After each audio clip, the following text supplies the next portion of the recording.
when you were born, you grew up in a compound where there was one wicked person that was very unkind and unnice to people. And so the person treated you so meanly. But because you could not show back vengeance, you could not react the way you wanted. So you lived your life believing that people can hurt people and it means nothing to them. Put it inside your dress. And so at some point, you dealt with a very traumatic situation. Things that happened in your family, the kind of things that went on, or maybe the people you met in your life, while you were going. So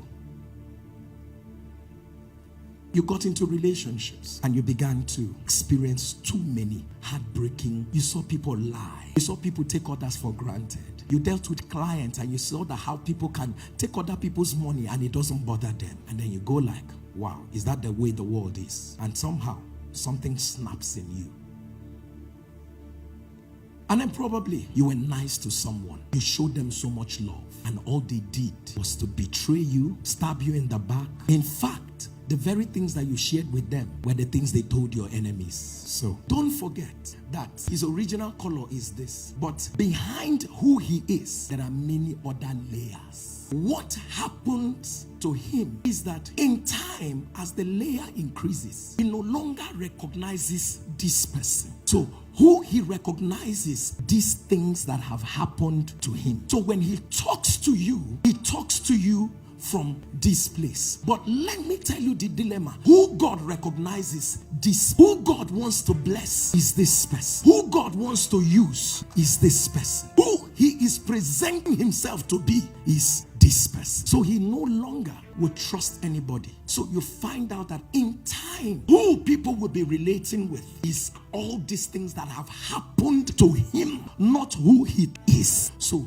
this person is going to make mistakes because right now he's not dealing with one layer, he's dealing with different layers. He doesn't know who he is. He wakes up one morning and thinks that everybody is a betrayer. He wakes up one morning and begins to blame himself and tells himself, because I am not giving a lot. So she or he begins to give a lot to people and people of God. The more he gives to the wrong people, the more they raise this thing. If she gets into a relationship, she begs to be loved. She gets into relationship. She can bring down all the standards. Everything. Just shall let me be associated with you. She hangs out with people. She needs them to validate her. So every day all she's seeking is validate me, validate me. She's beautiful, but she never believes it until someone says it. She probably will buy what she doesn't need in order to please people who don't like her. And so she's constantly desiring someone else to applaud her. Her best days are days when people say you look okay. Her best days are the days when people say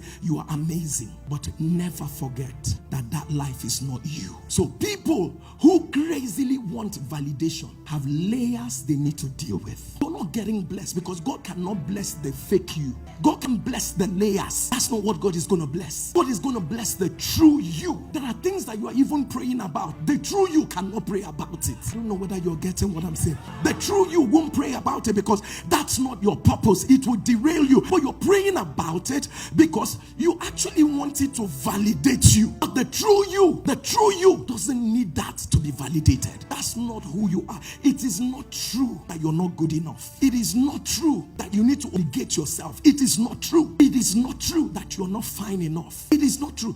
God knows you've been through so much. But one thing is that never let what happens to you happen in you. So the only way for him to return back to who God has created him to be is to intentionally become extremely reflective. What have I allowed? Be honest and say, I recognize that in 1998, this situation hurt me so much. You're intentionally going back to it, not to open the wound. Let me tell you, some of us thought we healed, but you only healed with major lumps. So it has dislocated the positioning of your heart. If someone asks you, say, I'm way past it, I'm way past it, you are not way past it. Whatever they are saying, you are processing it with what happened 8 years ago. Some of us are married, processing our marriage from a failed relationship. I've seen good people take the wrong decisions. They are not bad people, but they are just good people with several layers of negativity in their mind. Lift up your right hand. Say, Lord, restore my soul.